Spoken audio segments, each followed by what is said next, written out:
Details surfaced this week of the ongoing Obama administration's, or I should say the outgoing Obama administration's, plan to handcuff the Trump administration concerning future peace initiatives. It's all very prophetic, and we will discuss it on this edition of End of the Age.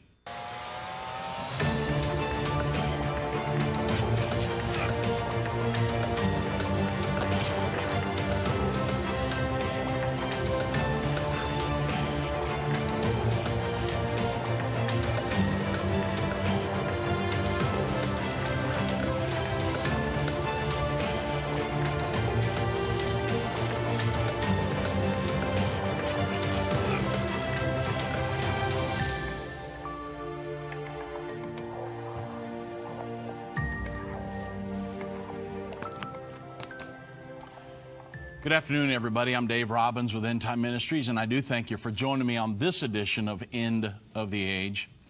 You know, we knew, and many of you guys know now, that the Obama administration took a parting shot at Israel as they were leaving office. I mean, once President Trump had been elected in 2016, just prior to him leaving office, the Obama administration got Resolution 2334 passed at the UN Security Council, and they abstained, but it still passed. Well, we thought that was it.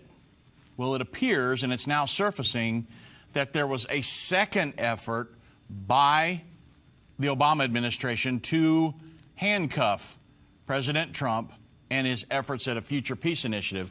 It's very prophetic, and that's what I'm focused on today. But to first understand what we're talking about, you have to understand the UN Security Council Resolution 2334. December 23rd, 2016, again, just prior to the Obama administration going out and the Trump administration being inaugurated, the Resolution 2334 was passed by the UN Security Council. Number one of the UN Security Council Resolution 2334 reaffirms that the establishment by Israel of settlements in the Palestinian territory occupied since 1967, including East Jerusalem, have no legal validity and constitutes a flagrant violation under international law and a major obstacle to the achievement of the two-state solution and a just, lasting, and comprehensive peace. So, I mean, there it is. In the face of Almighty God, in the face of the Bible, I mean, item number one of the UN Security Council, 2334, passed on December 23rd, 2016, clearly states that Israel's presence in East Jerusalem is illegal and is a flagrant violation of international law. So, under the terms of the resolution, even the western wall of the Temple Mount was an illegal Israeli settlement. Now think about that. I mean, honestly, the real aim of Resolution 2334 was an attempt by Mr. Obama to tie the hands of the incoming Trump administration. And it was particularly galling because Mr. Trump's transition team, even Donald Trump at that point, himself during the campaign, had clearly signaled his intentions to reverse Mr. Obama's Israel policies, among many other things. But the thing the Obama administration did not contemplate or fully comprehend is Mr. Donald Trump. I mean, since taking office, President Trump has recognized Jerusalem as Israel's eternal capital, moved the U.S. Embassy from Tel Aviv to Jerusalem, recognized Israel's sovereignty over the Golan Heights, and in defiance of this Resolution 2334, in November 2019, Secretary of State Mike Pompeo stated that the establishment of Israeli civilian settlements in the West Bank is not per se inconsistent with international law. And then on February 28th, President Trump presented his peace plan not based on Resolution 2334. They thought they were handcuffing him with this resolution, but they underestimated him. He came in and said, it doesn't matter. Here's what we're going to do. You guys will have to live with it. However, and we thought, well, hey, then, the Obama administration, that was their parting shot. Well, we thought that was it. But details are now surfacing that there was a second Obama initiative to control the incoming President Trump administration concerning future efforts towards a peace agreement between Israel and the Palestinians. You do understand that President Obama was a globalist. He believed and propagated a world governing body. He signed us on to the United Nations and the world governing body in many ways, yielding up the sovereignty of United States citizens. And he also was in favor of the international community's stance against Israel when it came to peace initiatives. And he wanted to make sure before he left office, most of the international community was really wondering, what is President Trump going to do when he gets into office? He's this, this maverick out here. Not even they didn't know for sure. He wasn't a politician. He didn't have a track record. And so they wanted to make sure that they could control him in the future. So they thought, well, hey, if we put this under international law, he'll have to obey it. Well, he hasn't. And when Mike Pompeo said, we don't see it as a flagrant violation of international law, they just did it. Well, that's one of the things the Trump peace agreement is all about.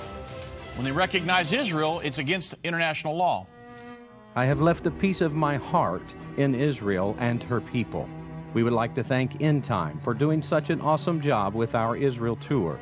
We marvel at your team keeping the time schedule, keeping everyone comfortable, the wonderful driver, the brilliant guide, the entire tour program, good hotel choices, and stellar food.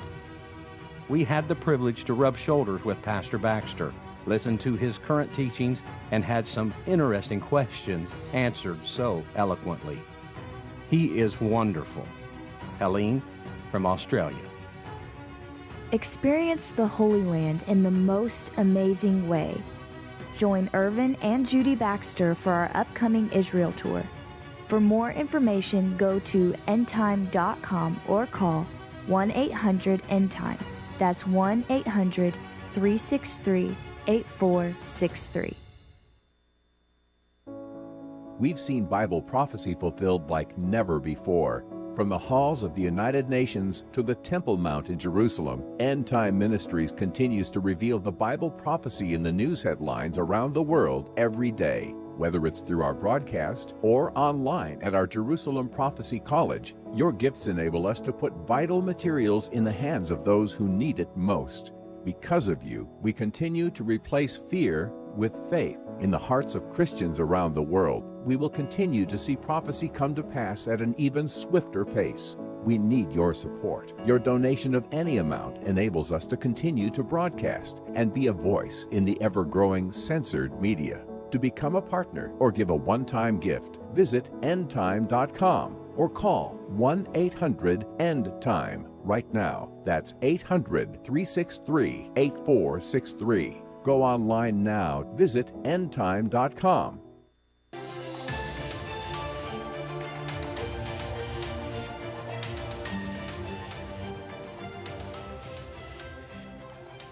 So, the Israel Hayam news source, they put out an article that said how Russia saved Israel from a Palestinian state based on 1948 borders, not 67 borders, but 1948 borders.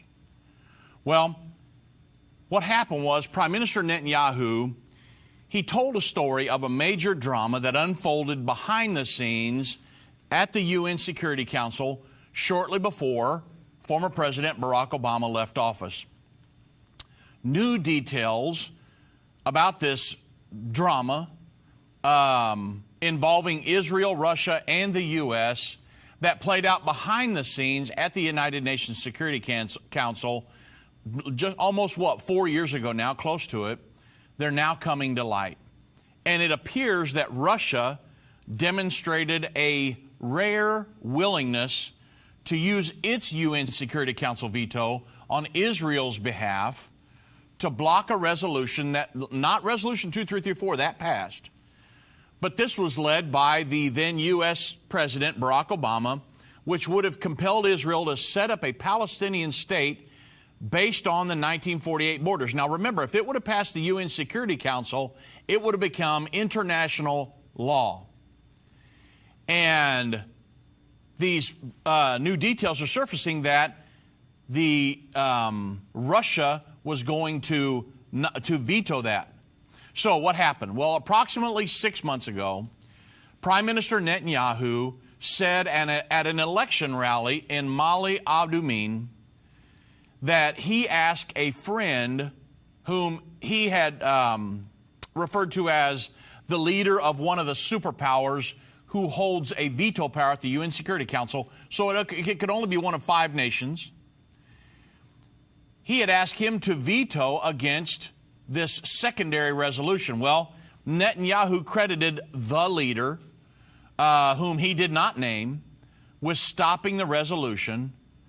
But in a recent closed-door meeting, Prime Minister Netanyahu revealed more details about this unusual event.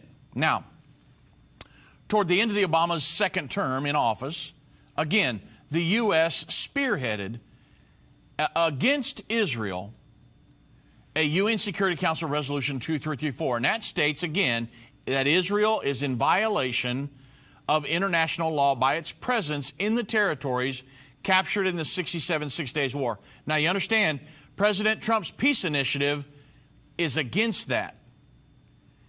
If you got somebody in there who is pro-world government, pro-international community, then they would be for that. President Trump's peace initiative, against it. That's the difference. If let's say that, on the slim chance that a Joe Biden would get in office in November, you understand that he would be pro-international community, pro-United Nations, anti-Israel on this stance. You understand the dynamics here and what's going on politically. Well, what's happened is that Israel realized at the time that the U.S. administration was coordinating the resolution with the Palestinians and the Europeans, but had no way of blocking it without support from the United States. Now, again, I want to interject something here and make sure that you understand this. You're going to see, Dave, you're repeating yourself. This is very, very critical because this could lead to the prophecy of the coming battle of Armageddon. That's why it's so important you understand the UN Security Council Resolution 2334 that happened in December of 2016. Very, very important, folks. It reaffirms the establishment of Israel settlements. These are the settlements you hear about every day in the news, in almost every newspaper, and that is going to be given to Israel in President Trump's peace initiative.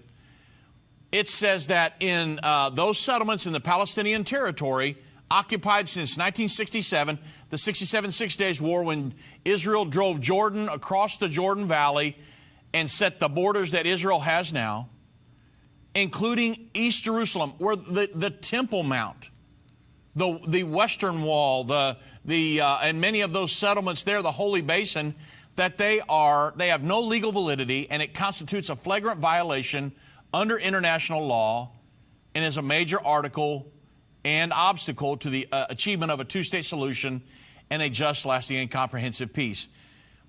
Donald Trump is saying, I don't care about that.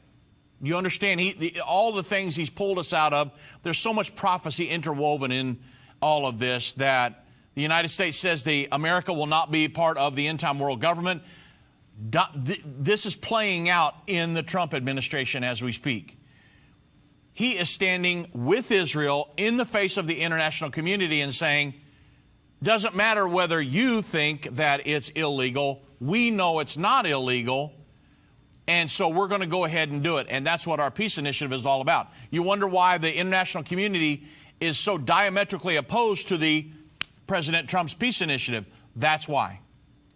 Because they believe it's illegal because of what the Obama administration allowed to pass.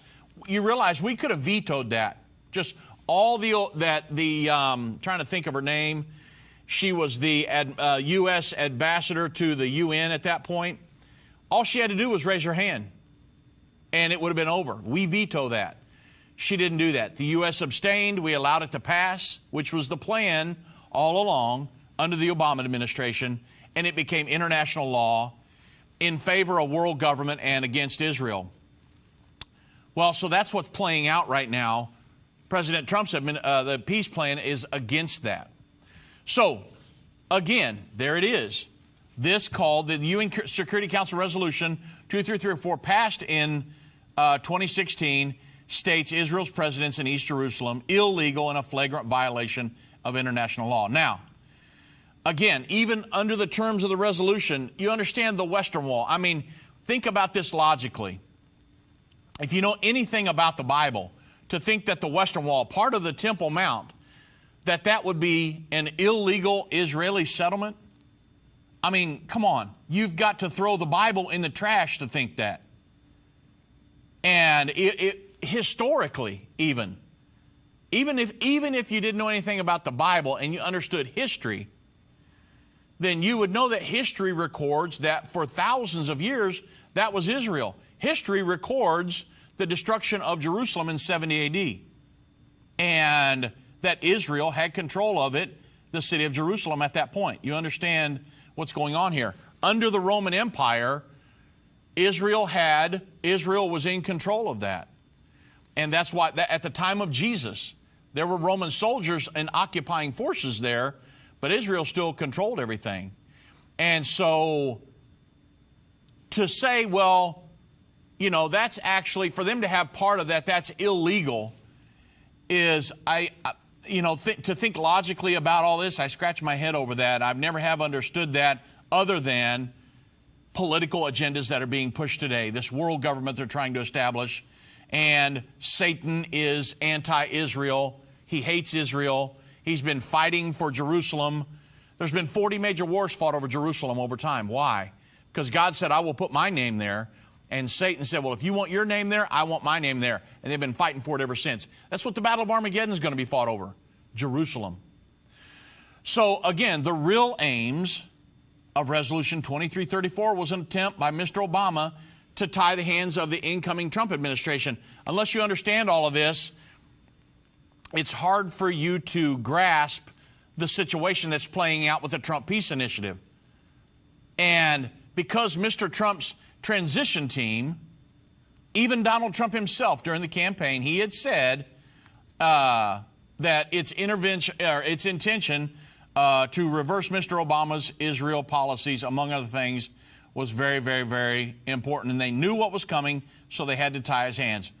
Again, they couldn't do it. So this is what Prime Minister Netanyahu is referring to. Well, the article goes on to say that on November 24th of 2016, Netanyahu called Russian President Vladimir Putin and explained that the resolution Obama was working on to pass would disrupt regional stability and harm Israel, because he realized that he couldn't rely on the United States at that point. Well, Netanyahu asked Vladimir Putin to state that he intended to use his UN Security Council veto to scupper the resolution. Well, Vladimir Putin refused. This was Resolution 2334. Then what happened? Well, it's because he refused to veto it, the UN Security Council passed Resolution 2334, although then U.S. Ambassador to the UN, here's her name, Samantha Power, couldn't think of her name a minute ago, she ultimately abstained. All she would have had to do was to raise her hand, but she abstained and allowed it to pass. However, that's not all. President Obama had additional plans. Even though he had less than a month left in the White House, he and his staff began working on another UN Security Council resolution, which would have forced Israel to agree to a Palestinian state based on the 1948 borders. Israel's UN ambassador at the time, Danny Danon, he sounded the alarm. He understood what was coming, and he said, no, wait, we can't do this. At the time, the U.S. administration denied the Israeli claim that another resolution, in addition to UN Security Council Resolution 2334, was going to be brought before the UN Security Council. But it's been proven to be true, even though people are denying it. There's an article today in Israel Hayam where the Russian and U.S. administrations are denying that it ever happened, but I'm going to prove to you that it did happen in just a moment. So nevertheless, Netanyahu again, even though people were denying it, Netanyahu again sought help from Putin to prevent another resolution. And in another phone conversation, he explained to Vladimir Putin that Obama's new resolution would do serious harm to Israel and could destabilize the region. Well, Vladimir Putin was convinced, and he told Prime Minister Netanyahu that if the resolution came to a vote, that Russia would veto it. And according to what Prime Minister Netanyahu said in the closed meeting, Obama was informed of Russia's intention to veto the American move. And many times what happens is in the United Nations, if somebody's going to bring up a resolution before the UN Security Council, they'll go around and they'll check with everybody to see who's going to vote on what. And if they can't persuade them to not veto it, if the United States asks China something and China says, no, we're going to veto that, a lot of times they won't even bring it before the UN Security Council. Well, that's what happened here. President Obama realized that if Russia was going to veto this U.S. resolution in order to protect Israel, that it would be a fatal blow to the U.S.'s image as an ally of Israel, because at the time we were pushing it, we were also denying that it even existed. And that so it would have been a tarnish on the U.S.'s image as an ally of Israel, even though Resolution 2334 was going to be, and it's standing in the Jewish community. Therefore, Obama decided to shelve the resolution. And this is what Prime Minister Netanyahu has said. So, like I said, there are some that are denying this ever happened, both in the Russian administrations and the U.S. administrations. They're saying, oh, no, that never happened. We were never pushing a second resolution. However, today, the Jerusalem Post posted an article that Michael Flynn, you understand, he's in the news right now. He's in court with Bill Barr because he's being, they're trying to indict him for all kinds of things. Well, Flynn, there was a transcript that showed that Russia opposed an Obama UN resolution on Israel. So even though you say, well, hey, in politics, whatever somebody says is true. If they deny it, it's got to be true, right? I mean, it's just like everything on the internet's true, right? I mean, come on, everybody. Of course, and a lot of times when the Pope will say something, the Vatican will come out and say, well, he said that, but he really didn't mean it. Or let us explain to you what he was really saying. That happens in politics and stuff all the time.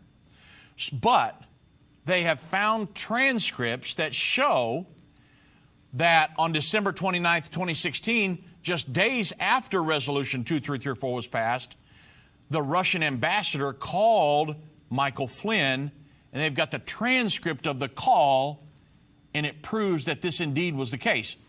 Russia did not support this UN Security Council resolution that the Obama administration considered pushing in order to force parameters for a peace agreement on Israel and the Palestinians. In other words, they would have not said, hey, we want you guys to come and negotiate and let's get the thing settled. They wanted one to become international law and force Israel into that.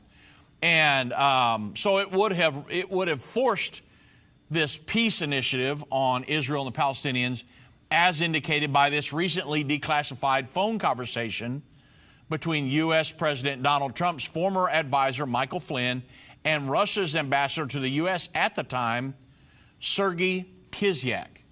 So the U.S. and Russia denied reports that in December 2016, but soon after then, U.S. President Barack Obama allowed Security Council Resolution 2334 condemning Israel's settlement activity to pass. He pushed a second resolution that would be damaging to the Jewish state. So the resolution passed 2334 because the U.S. abstained and was opposed to its usual veto. We had protected Israel with our UN Security Council veto many times. I think like over 40 times now we've used that to protect it against UN resolutions. But in this parting shot to Israel, the Obama administration allowed it to pass.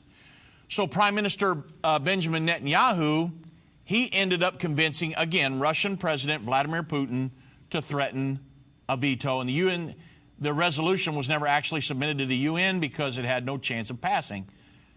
But a lot of people are denying it, but the Flynn-Kislyak transcripts declassified last month indicated that the story of Putin's veto of a second Obama-backed resolution, first reported in Israel Hayam this week and further developed by the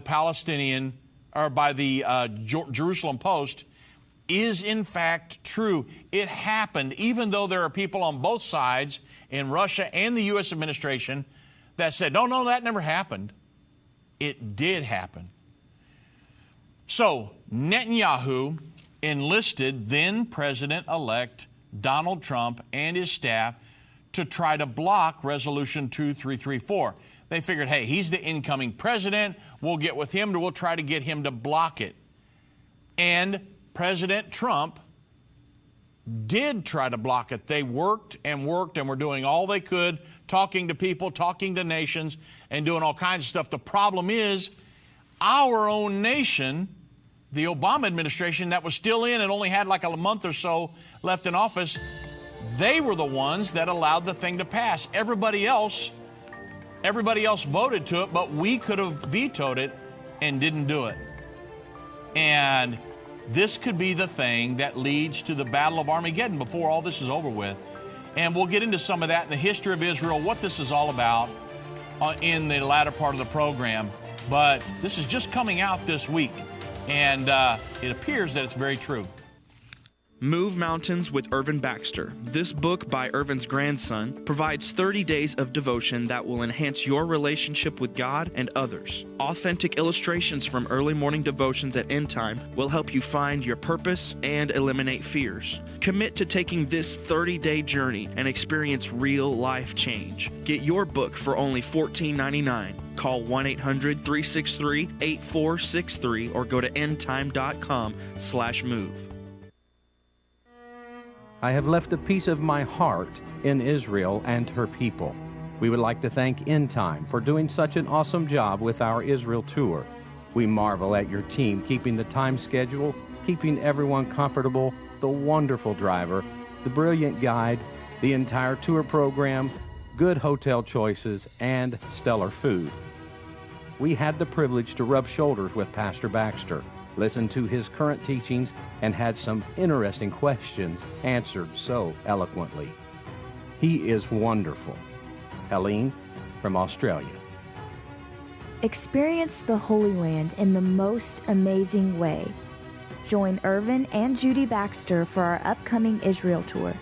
For more information, go to endtime.com or call 1-800-ENDTIME. That's 1-800-363-8463. If your station only carries the first 30 minutes of End of the Age, go to endtime.com and click the watch button to continue today's broadcast. You can also finish up later by clicking the archive button.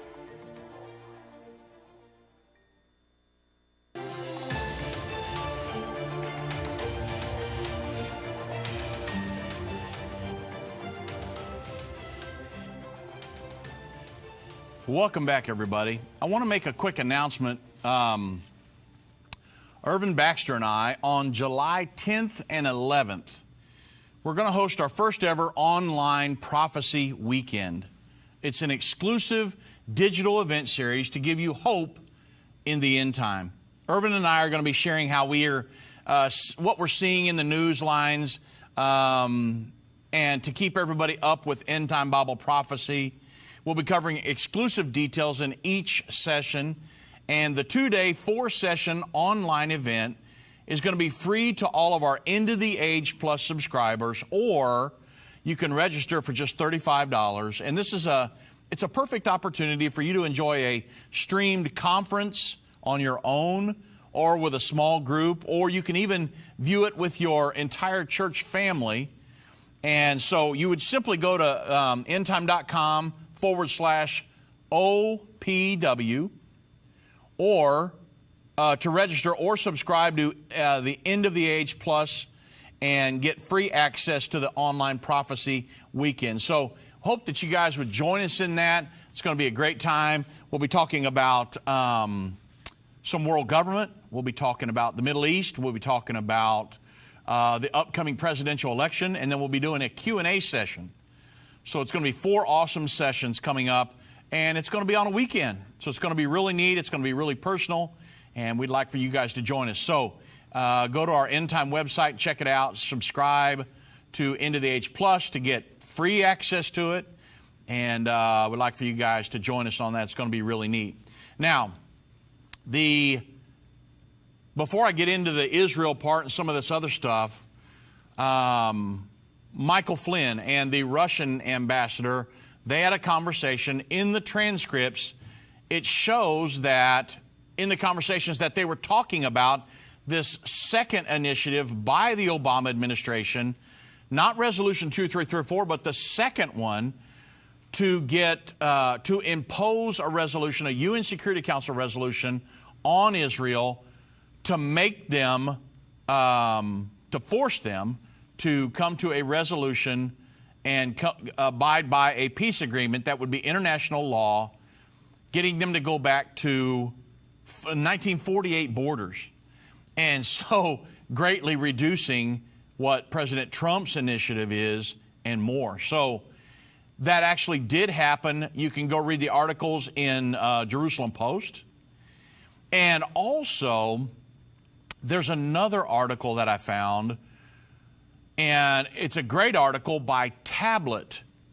And if you go to the internet and type in how Russiagate began with Obama's Iran deal, domestic spying campaign, Michael Flynn, it gives, you understand, well, who's Michael Flynn? What did he do? Well, it gives a look into what Michael Flynn and his relation to the Obama administration and a lot of things that happened, and why the Obama administration is trying to make him pay for it. I mean, Michael Flynn posed a threat, supposed threat, to former President Obama's legacy, and he's being made to pay for it. It's by Lee Smith, and it actually refers to Flynn's involvement with Resolution 2334, and just might open to your eyes to a few other things as well. It's a very good article, and so I'd love for you to check that one out as well. So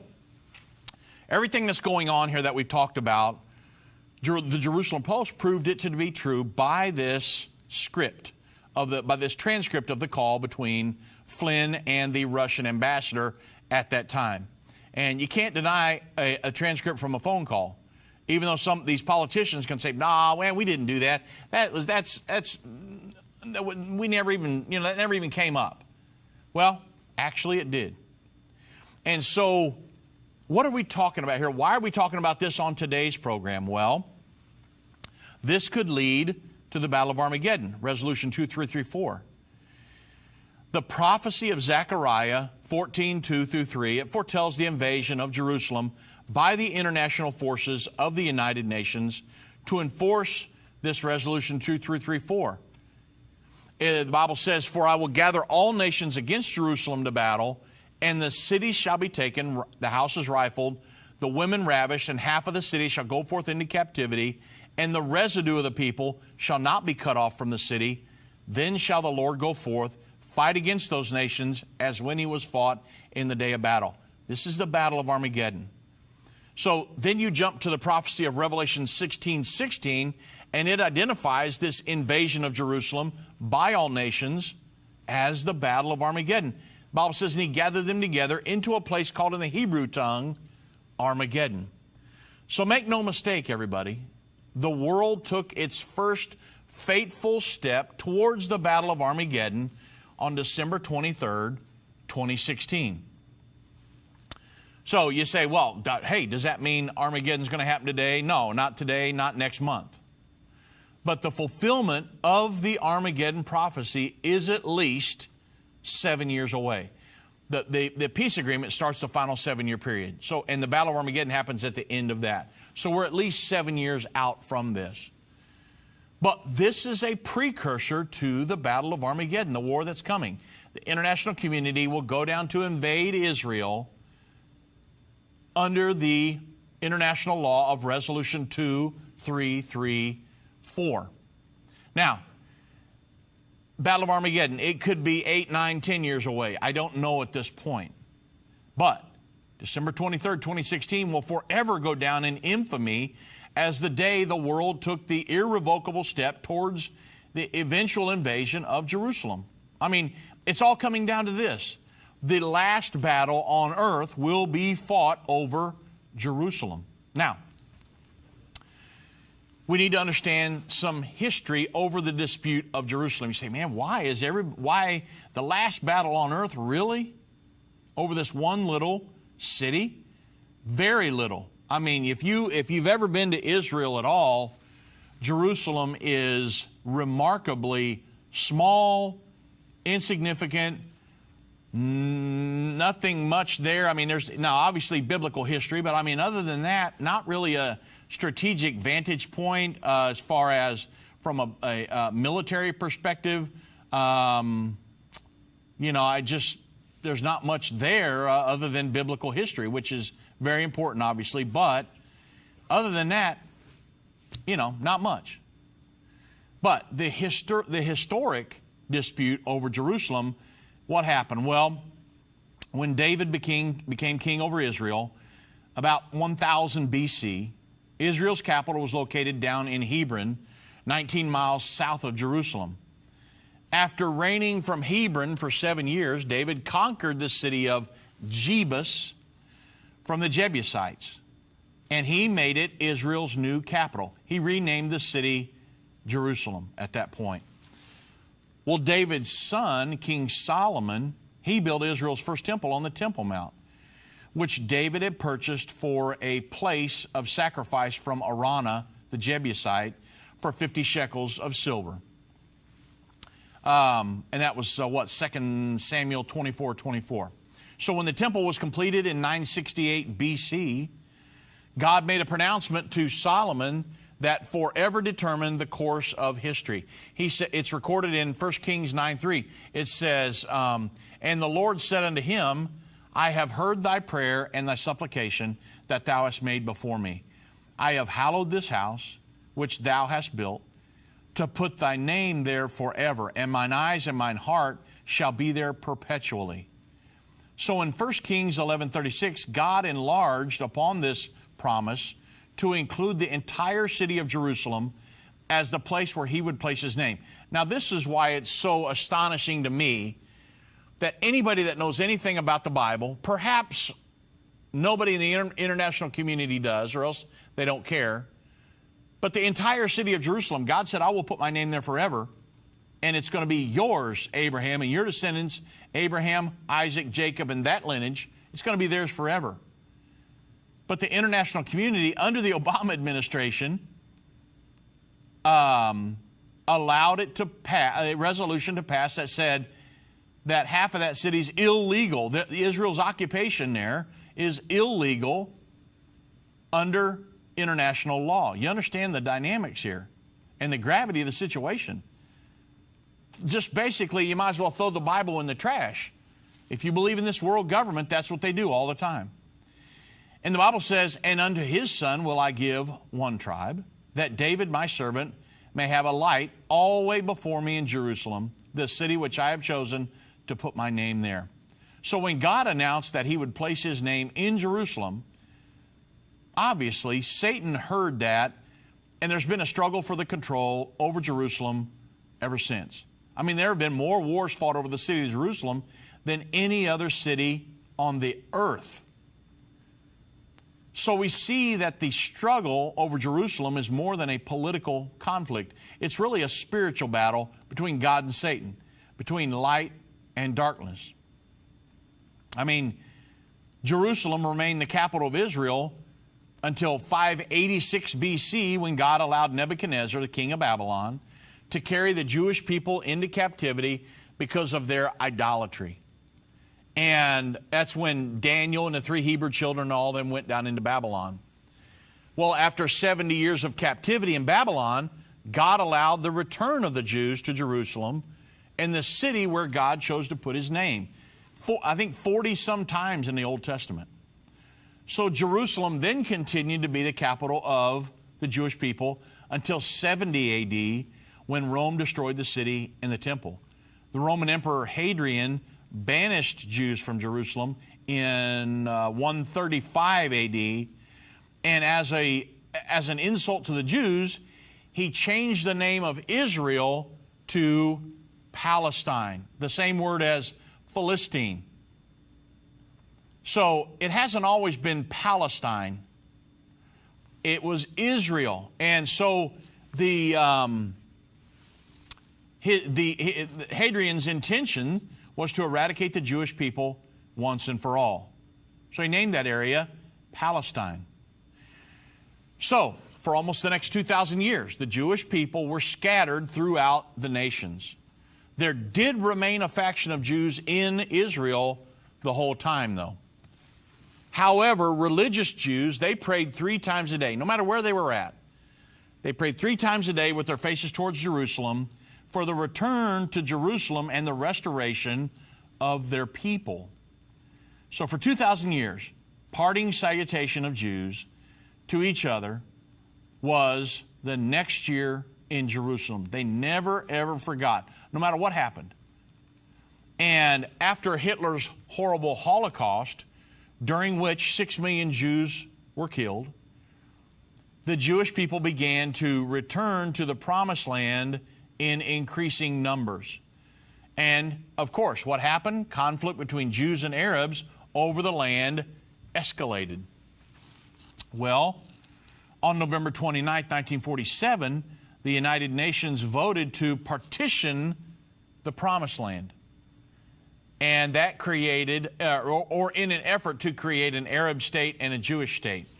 Well, they declared Jerusalem, which is at the crux of all of this, an open city, an international city under UN control. And the Jews, thrilled at having a homeland after 2,000 years of exile, accepted the partition plan, even though the territory granted to them was only a small fraction of the promised land given to them by God's promise to Abraham. And they're actually still living in a fraction today. Does the book of Revelation frighten you? Do its symbols confuse you? For centuries, the book of Revelation has been misunderstood and misinterpreted. In Revelation, the unveiling of Jesus Christ, Volume 1, Irvin Baxter unlocks the mystery of the book of Revelation with in-depth analysis and commentary like you've never heard before. This 10-part definitive DVD series and 268-page comprehensive commentary book covers the first 12 chapters of the book of Revelation, featuring on-location photography, classic artwork, and symbolic illustrations. You'll walk away with complete understanding and peace about the events happening during the final years on Earth. These comprehensive study tools, available for $299, will deepen your biblical understanding as you dig into the original intent of the book, answering the mysterious prophecies and symbols of the book of Revelation. Don't miss this special offer. Call now, 1-800-END-TIME, or go to endtime.com to order. Call or go online now to get this comprehensive Bible study.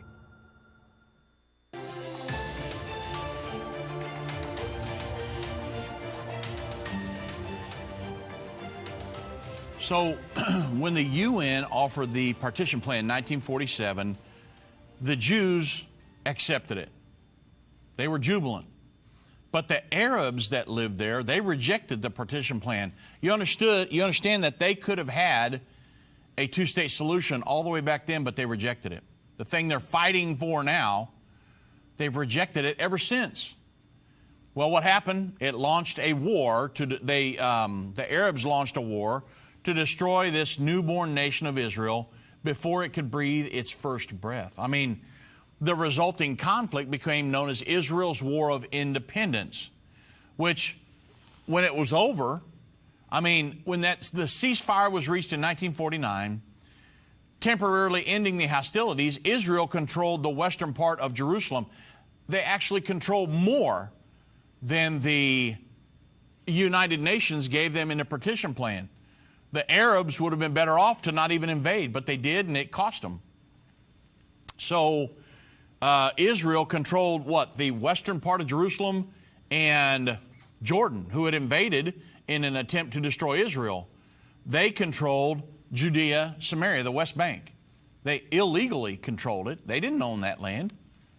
And they controlled all the way up to and East Jerusalem, including the Temple Mount. Well, on January 23, 1950, the Israeli Knesset passed a resolution stating that Jerusalem, the entire city, was the capital of Israel. Well, by 1967, Egyptian President Gamal Abdel Nasser felt like Egypt was strong enough to wipe Israel off the map. So he signed mutual defense treaties with Jordan and Syria and prepared for the destruction of the state of Israel. Well, of course, you know, the war only lasted 6 days, from June 5th to June 10th, 1967, the 6 days war. I mean, to the world's amazement, Israel conquered the Golan Heights, the Sinai Desert, all the way down in Egypt, the entire area of Judea and Samaria, the West Bank, including East Jerusalem and the Temple Mount, in 6 days. This little old country of Israel. So on June 30, 1980 then, the Israeli Knesset passed the Jerusalem Law, annexing East Jerusalem and declaring United Jerusalem to be the eternal, undivided capital of the state of Israel. Now, remember, under Resolution 2334, that's illegal under international law. Israel doesn't think so, nor does President Trump. The Obama administration did. What do you think a Biden administration would do? You think he'd go against the international community and the global government? Nope. So it's very important how we vote, right? You got to think about this kind of stuff.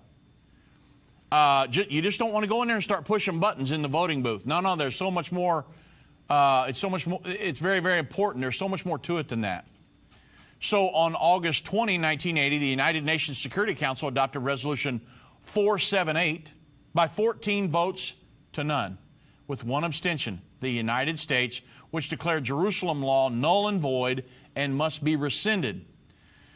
Well, the resolution called on member states of the United Nations to withdraw their diplomatic missions from the city. So within weeks, 11 of the 13 states that had embassies in Jerusalem shut them down, and the last two were closed in the year 2006. On November 15, 1988, Yasser Arafat issued the Palestinian Declaration of Independence on Palestinian territory. Remember, it was called Palestine by Herodian, and Arabs lived there. Now they're saying, no, this is a Palestinian territory. So at the same time, he claiming that Jerusalem was its capital. It had never been the capital of the Palestinians. Why did the Palestinians claim Jerusalem as their capital? It had never been that way. No, not once throughout all of history. So why did they insist on Jerusalem as their capital when they knew it had been Israel's capital since 1000 BC? The Palestinians understand that Jerusalem is the heart and soul of Israel. If Israel agrees to give up Jerusalem, they're saying that God's promises about placing His name in Jerusalem are nothing but 4,000-year-old myths. And if God's promise concerning Jerusalem is not true, then God's promise concerning the promised land of Israel at all is not valid either. Therefore, the founding of the nation of Israel in 1948 was illegitimate. Now you understand why the Battle of Armageddon, everything centers around the Palestinian-Israeli conflict, the international community, everything, the Battle of Armageddon, everything centers on Jerusalem. But remember, it's really not a political situation, or it's a spiritual battle between God and Satan. So, when you think about really what happened about Resolution 2334, it's the United Nations against God. On December 23rd, 2016, when the United Nations said the establishment of Israel, the Israeli settlements in the Palestinian territory occupied since 1967, including East Jerusalem, has no legal validity and constitutes a flagrant violation of international law, those 15 governments that voted for Resolution 2334, they were saying, this is including the United States under the Obama administration, they were saying that we don't care what God said, or our word supersedes what was plainly said by God many times in the Bible. And this is a graphic illustration of the anti-God stance of the United Nations. And it shows why the Antichrist will ultimately rule over a world government centered at the UN.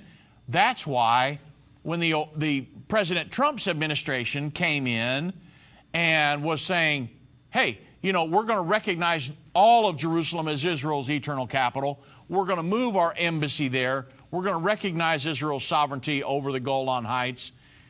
We were jumping up and down because we're thinking, hey, the United States is turning around and heading back in the right direction.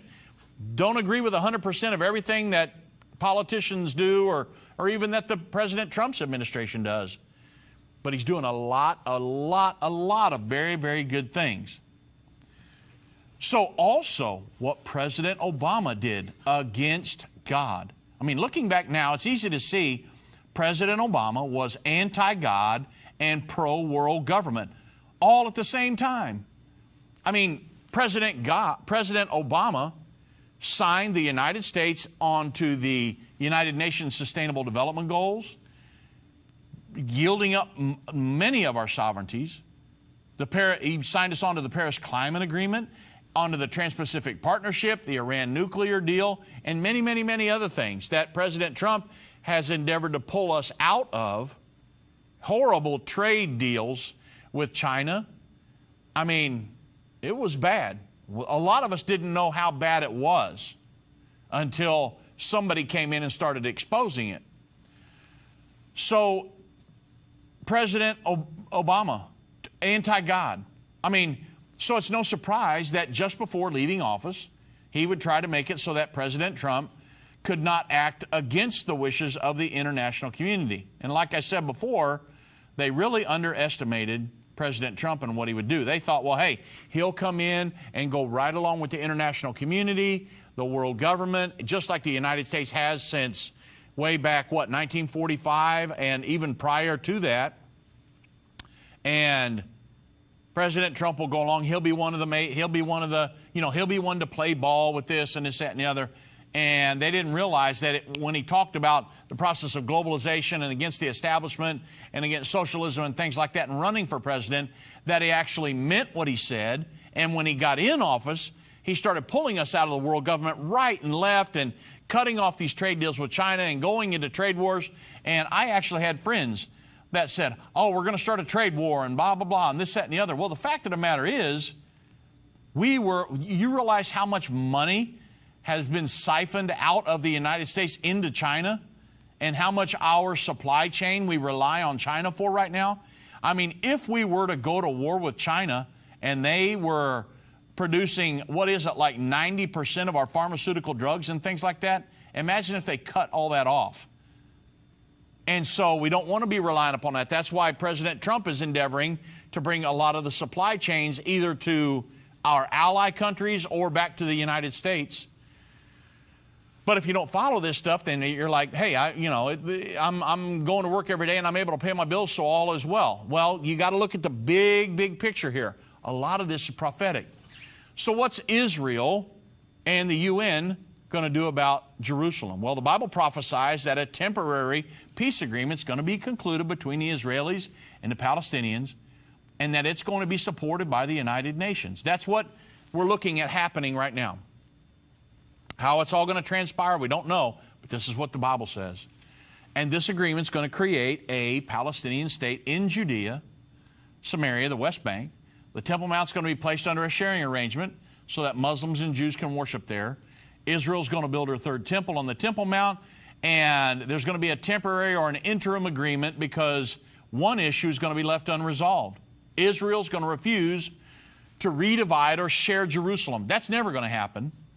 And the Palestinians will not sign a final agreement without their capital in Jerusalem. So the issue of Jerusalem will be put on hold while implementing the rest of the agreement. And it appears that that time frame for revisiting the Jerusalem issue will be 7 years. Because remember, the Palestinians, they don't want Israel to be there at all. They don't want any Jews there.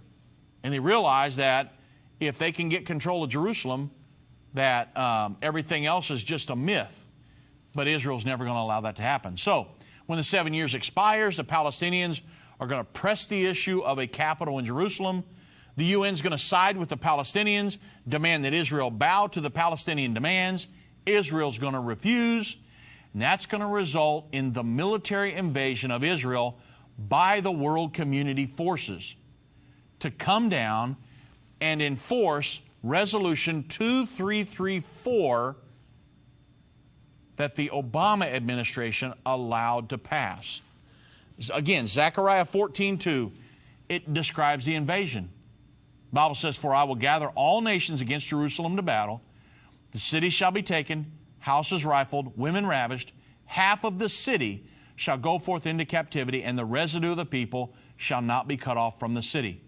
So all nations coming against Jerusalem can only be fulfilled by the United Nations. The UN is the only force on earth that represents all the nations of the world. Notice in that verse that half of Jerusalem will fall to the world government forces. And that indicates that all of Jerusalem will be under Israeli control all the way through the entirety of the final 7 years. So, again, what's going to motivate the United Nations to come against Jerusalem to battle?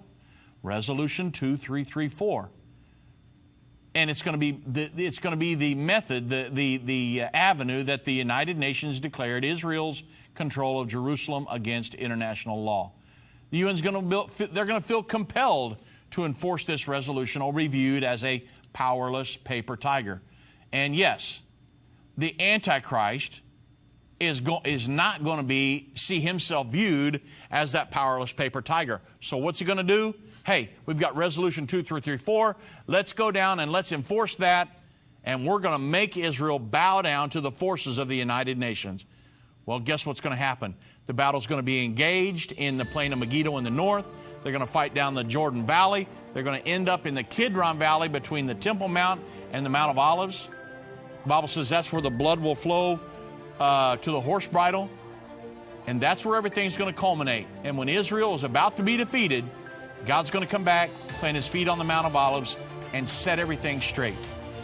Resolution 2334 is going to get us there.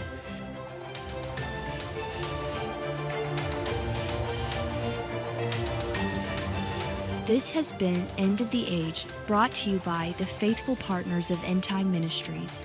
If you're not currently a partner with Endtime Ministries, or if you would like more information, we invite you to call us at 1-800-ENDTIME. That's 1-800-363-8463, or visit us online at endtime.com. Thank you for watching. If you liked this video, subscribe to our YouTube channel and like our Facebook page.